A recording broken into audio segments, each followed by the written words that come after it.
United States launches attacks against Houthi terrorists following an Israeli airstrike in Gaza that killed 4 senior Hamas leaders. Joining us with more on this and other Middle East developments is Israel's ambassador to the UN, Danon. Mr. Ambassador, it's good to talk with you again. President Trump warned that if Hamas did not release all of the hostages, there would be hell to pay. That's a quote from the president. So is this hell to pay? Is there more to come? I've seen reports that Hamas was amassing forces along the border to launch another attack against civilians in Israel. So what do you think? We sent a very clear message to Hamas. We are willing to extend the ceasefire, but you have to continue and release more hostages. We have 59 hostages in captivity. Once we saw that there is no progress, and we have waited for 3 weeks, we sent a message. It is only the beginning.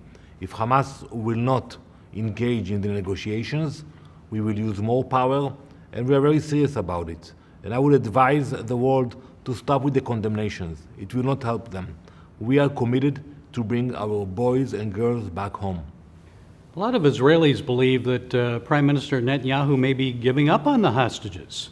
What are your thoughts on that? Is he ready to give up on them? There are probably only about 25, 30 remaining that are alive. Absolutely not. We are not giving up.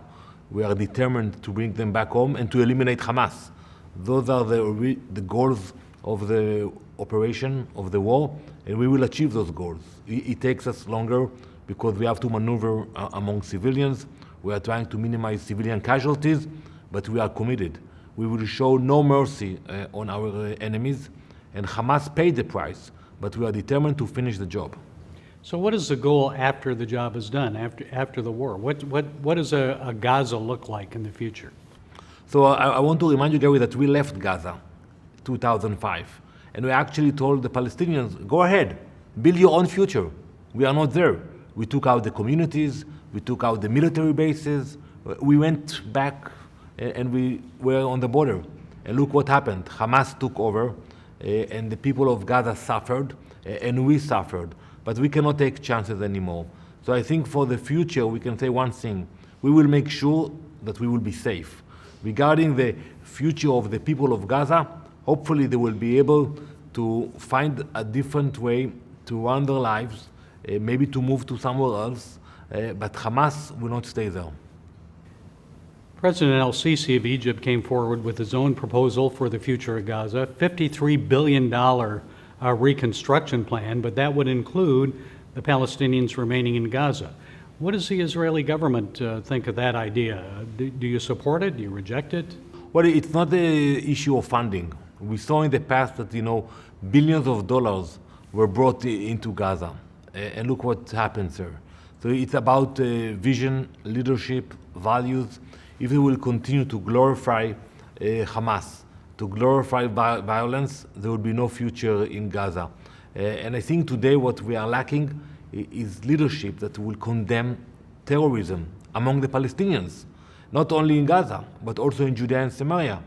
I haven't heard one Palestinian leader condemning the atrocities of October 7th. The murdering, the raping, the kidnapping, not one condemnation coming from the Palestinian Authority or from any Palestinian leader.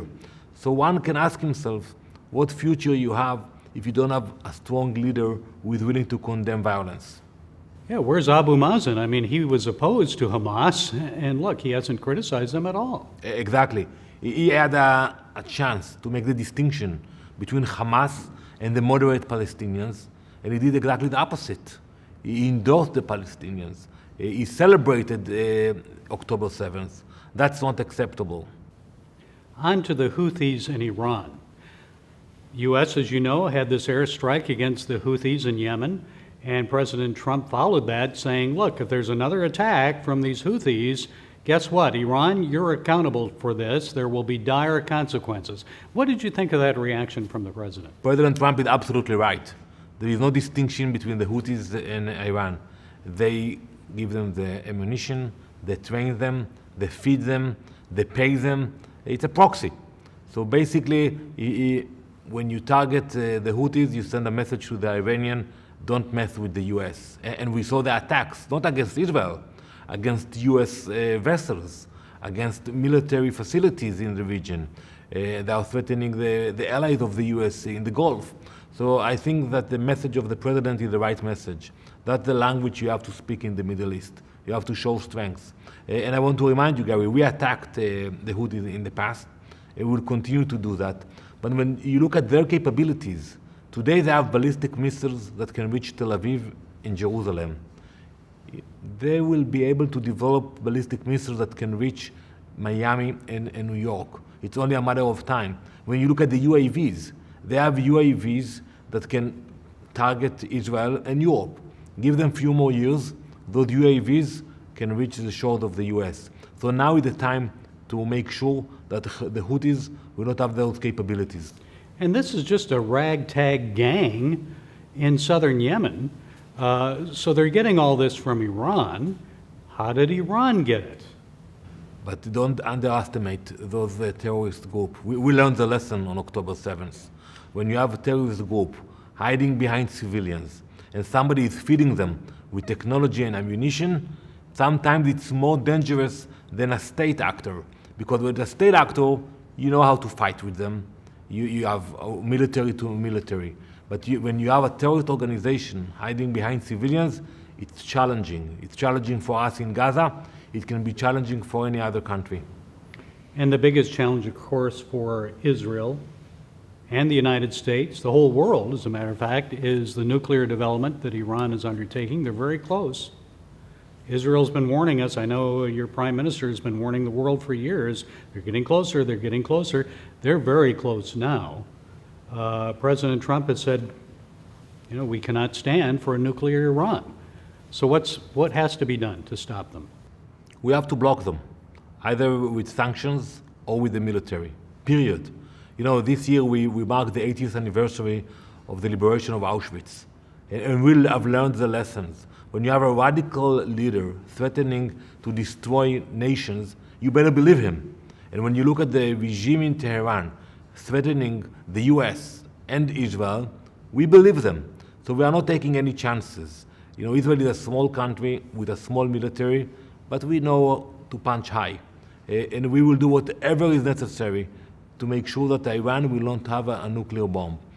We believe that it should be the responsibility not only of Israel, but other countries should support us, including the US. But if we will have no choice, we will do whatever is necessary. Well, the president says everything's on the table. So does Israel support negotiations with Iran, between the United States and Iran, maybe indirect? We support actions.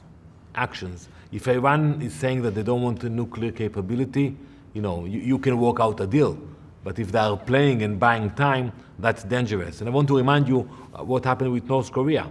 While they were negotiating with the West for years, they developed the bomb. The Iranians are doing the same.